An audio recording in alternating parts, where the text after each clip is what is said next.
पहला प्रश्न है, वास्को डिगामा कालीकट पर किस वर्ष आया था? तो दोस्तों चार ऑप्शंस दिए गए हैं, 1350 ईस्वी में, 1498 ईस्वी में, या 1530 या 1612 में। तो दोस्तों इसका सही उत्तर हो जाएगा 1498 ईडी में। जो वास्को डिगामा था वो कालीकट पर आया था।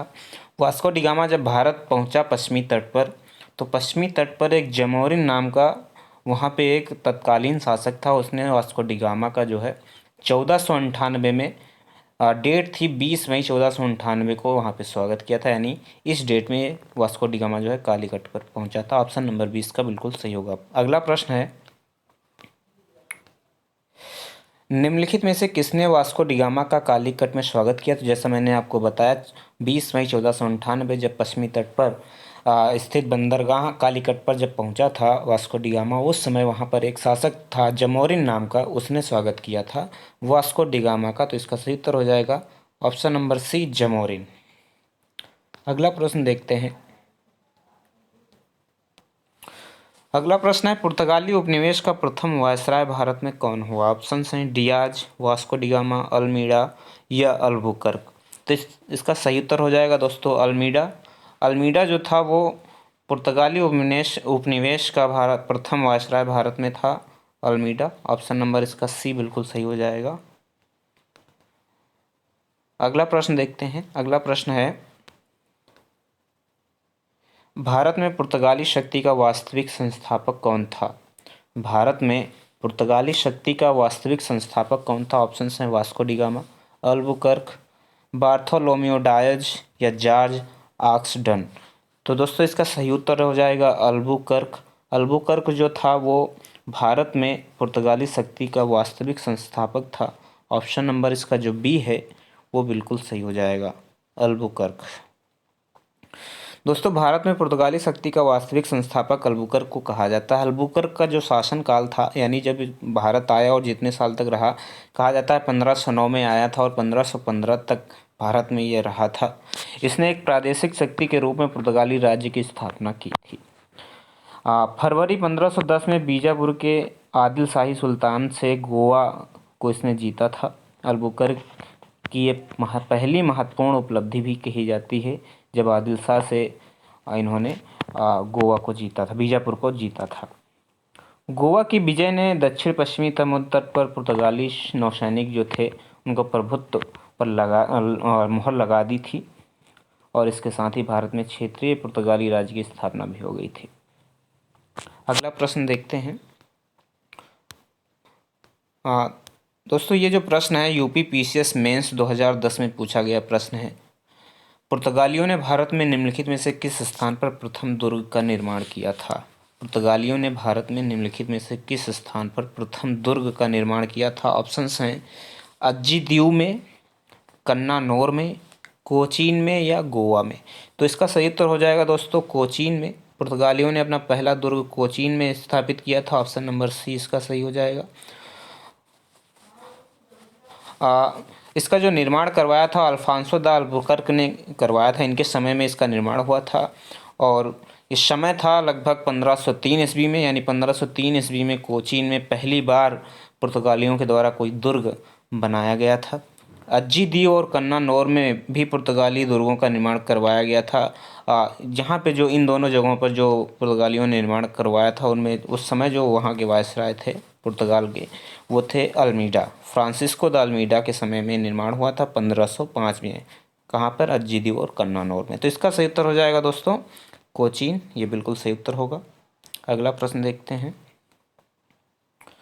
प्रश्न नंबर अगला है, ये देखिए प्रश्न बहुत ही ज़्यादा इंपॉर्टेंट है, कई बार एग्जाम्स में पूछा गया है। यूपीपीसीएस प्री 1990 में, यूपीपीसीएस प्री 1993 में, यूपीपीसीएस प्री 2000 में और यूपीपीसीएस मेंस 2007 में, यूपीपीसीएस स्पेशल मेंस 2004 में। देखो 5-6 बार ये प्रश्न आपका आया है, इसको आप ध्यान रखिएगा, आने वाली परीक्षाओं में भी ये पूछा जा सकता है। प्रश्न है, मध्यकाल में सर्वप्रथम भारत से व्यापार संबंध स्थापित करने वाले कौन थे? ऑप्शंस हैं डच, अंग्रेज, फ्रांसीसी या पुर्तगाली। तो दोस्तों इसका सही उत्तर हो जाएगा पुर्तगाली। मध्यकाल में सर्वप्रथम भारत से व्यापार संबंध स्थापित किया था पुर्तगालियों ने। ऑप्शन नंबर डी इसका बिल्कुल सही हो जाएगा।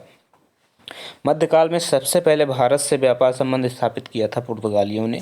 प्रथम पुर्तगीज तथा प्रथम यूरोपीय यात्री जो था वास्को डी गामा, जो 1498 में कालीकट में आया था, वो कई दिनों तक समुद्री यात्रा करता रहा और यात्रा करने के बाद में अब्दुल मजीद नामक एक गुजराती पथ प्रदर्शक था जो उसकी सहायता की थी। किसकी? वास्को डी गामा की। जब सहायता की तो उसकी सहायता से 1498 ईस्वी में कालीकट जो पश्चिमी तट पर है केरल में, वहाँ पर पहुँचा और वहाँ पर यूरोपीय कंपनियों के आगमन का क्रम जो है वो चालू हुआ। सबसे पहले पुर्तगाली आए, फिर डच आए, फिर अंग्रेज आए, उसके बाद डेनिश आए, फिर लास्ट में फ्रांसीसी आए। यानी कि पुर्तगाल, डच, अंग्रेज, डेन, फ्रांसीसी, ये सारे देशों के लोग यहाँ पर आए और अपना व्यापार किए। सबसे पहले पुर्तगाली आए। भारत में पुर्तगाली सबसे पहले 1498 में आए थे और सबसे बाद में 1961 में यहाँ से वापस गए थे। किन यूरोपियों ने भारत में प्रथमतः सामुद्रिक व्यापारिक केंद्र स्थापित किए थे? दोस्तों, यह उत्तराखंड पीसीएस प्री में पूछा गया प्रश्न है। ऑप्शंस हैं अंग्रेज, फ्रांसीसी, पुर्तगाली या डच। तो सबसे पहले सामुद्रिक व्यापारिक केंद्र स्थापित किए थे पुर्तगालियों ने, तो ऑप्शन नंबर इसका सी सही हो जाएगा। अगला प्रश्न है, बंगाल की निम्नलिखित फैक्ट्रियों में से एक जो पुर्तगालियों द्वारा स्थापित की गई थी वह कौन थी? ऑप्शंस हैं बांदेल, चिंसुरा, हुगली या श्रीरामपुर। बांदेल, चिंसुरा, हुगली या श्रीरामपुर, इनमें से कौन सी फैक्ट्री है जो पुर्तगालियों के द्वारा स्थापित की गई थी? तो हुगली की जो फैक्ट्री थी, ऑप्शन नंबर सी इसका बिल्कुल सही होगा। हुगली की फैक्ट्री 1534 में पुर्तगालियों ने बंगाल के शासक गियासुद्दीन महमूद शाह से सतगांव और चटगांव में अपनी फैक्ट्रियां स्थापित करने की अनुमति प्राप्त की थी। इसके बाद पूरे बंगाल में अनेक पुर्तगाली बस्तियों की स्थापना पुर्तगालियों के द्वारा की गई थी। चटगांव, जिसे पुर्तगाली महान बंदरगाह के रूप में प्रस्तुत करते थे, उनके द्वारा एक प्रयुक्त किया जा रहा, किंतु 16वीं सदी में यानी लगभग 1600 ईस्वी के आसपास में सतगांव का पतन हो गया और उसके स्थान पर हुगली को जगह मिल गई, जहां से लोग मतलब अपना व्यापार करना स्टार्ट कर दिए थे। चिंसुरा में डचों ने गुस्तावुस किले का निर्माण करवाया था और श्रीरामपुर में डेनिशों का प्रमुख केंद्र था। चिंसुरा में डचों ने अपना निर्माण करवाया था और श्रीरामपुर में डेनिशों ने। अगला प्रश्न है, पांडिचेरी यानी जिसका वर्तमान में नाम पुदुचेरी है के संदर्भ में निम्नलिखित कथनों पर विचार कीजिए। कथन क्या है? पांडिचेरी पर कब्जा करने वाली पहली यूरोपीय शक्ति पुर्तगाली थे। पांडिचेरी पर कब्जा करने वाली दूसरी यूरोपीय शक्ति फ्रांसीसी थे। अंग्रेजों ने कभी पांडिचेरी पर कब्जा नहीं किया। उपयुक्त में से कौन सा यह कथन सही है या हैं? ऑप्शंस हैं केवल 1, केवल 2 और 3, केवल 3 या 1, 2 और 3। यूपी पीसीएस मेंस 2006 में पूछा गया यह प्रश्न है, आपके लिए बहुत ही इम्पोर्टेंट साबित हो सकता है। तो दोस्तों, इसका सही उत्तर हो जाएगा केवल 1 कथन जो है वो सही है, बाकी सब गलत है। पहला कथन क्या है? पांडिचेरी पर कब्जा करने वाली पहली यूरोपीय शक्ति पुर्तगाली थे। ठीक है, ये ऑप्शन सही है, बाकी के दोनों गलत हैं। दोनों गलत कैसे हैं? दूसरा जो ऑप्शन है, पांडिचेरी पर कब्जा करने वाली दूसरी यूरोपीय शक्ति फ्रांसीसी थे, फ्रांसीसी नहीं थे।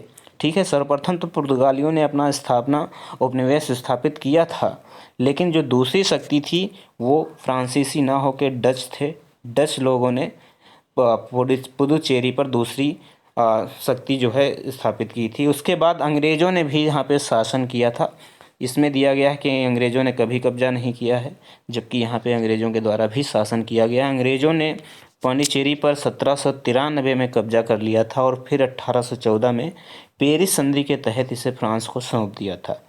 इस प्रकार देखा जाए तो इसका केवल ऑप्शन नंबर 1 सही होगा, बाकी सब गलत होंगे। अगला प्रश्न है, हुगली को बंगाल की खाड़ी में समुद्री लूटपाट के लिए किसने अड्डा बनाया था? हुगली को बंगाल की खाड़ी में समुद्री लूटपाट के लिए किसने अड्डा बनाया था? ऑप्शंस हैं पुर्तगालियों ने, फ्रांसीसियों ने, डेनमार्क वासियों ने या अंग्रेज़ों ने। 4 ऑप्शंस दिए गए।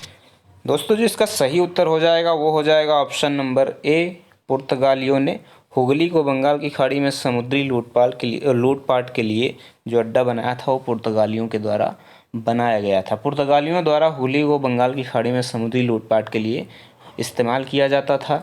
1732 ईस्वी में मुग़ल बादशाह जो शाहजहाँ थे उस समय, उन्होंने हुगली में पुर्तगाली बस्तियों की पूरी तरह से उन्होंने नष्ट करवा दिया था। नष्ट करवाने के बाद में क्या हुआ कि जो पुर्तगाली बस्तियों को पूरी तरह नष्ट करवा दिया और 1000 से अधिक पुर्तगाली जो थे उनके निवासियों को भी बंदी बना लिया गया था शाहजहाँ के द्वारा। लगभग 1632 ईस्वी में ये घटना हुई थी 1632 में, जब शाहजहाँ ने पुर्तगालियों को बंदी बनाया था। अगला प्रश्न है, निम्नलिखित में से कौन कलकत्ता का संस्थापक था? ऑप्शंस हैं चार्ल्स आयर, जॉब चार्नक, गैरोल्ड अंगियार और विलियम नॉरिस। 4 ऑप्शंस दिए गए हैं, इसमें एक ऑप्शन सही होगा। इसका उत्तर जो है यूपी पीसीएस स्पेशल मेंस 2004 में प्रश्न पूछा गया था।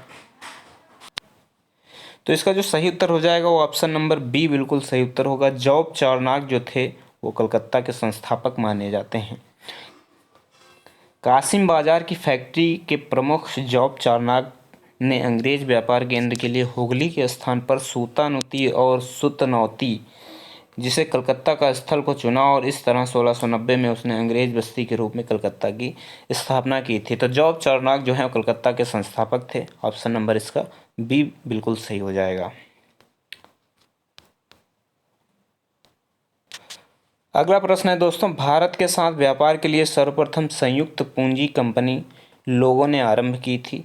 ये किसके द्वारा आरंभ की गई थी वो बताना है दोस्तों। ये आईएएस परीक्षा प्री में पूछा गया प्रश्न है, इतना आप याद रखेंगे। आईएएस में पूछा गया प्रश्न है, बहुत ही इंपॉर्टेंट है। अक्सर ये परीक्षाओं में पूछा जाता है, लोग नहीं बता पाते हैं। ऑप्शंस हैं पुर्तगालियों के द्वारा, डच के द्वारा, फ्रेंच के द्वारा या डेनिश के द्वारा। तो भारत के साथ व्यापार के लिए सर्वप्रथम संयुक्त पूंजी कंपनी किन लोगों के द्वारा आरंभ की गई थी? डचों के द्वारा यह कंपनी आरंभ की गई थी। इसको आप याद रखेंगे, ऑप्शन नंबर बी बिल्कुल सही होगा। डचों के द्वारा भारत के साथ व्यापार के लिए सर्वप्रथम संयुक्त पूंजी कंपनी आरंभ की गई थी। भारत के साथ व्यापार के लिए सर्वप्रथम संयुक्त पूंजी कंपनी जो है डचों के द्वारा आरंभ की गई थी 17वीं शताब्दी के आसपास।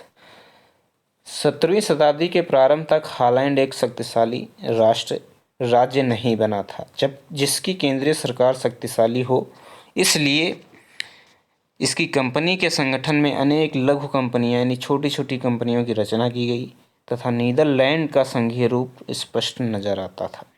1602 ईस्वी में डच यानी कि हॉलैंड संसद द्वारा पारित प्रस्तावों में से एक संयुक्त डच ईस्ट इंडिया कंपनी की स्थापना हुई थी।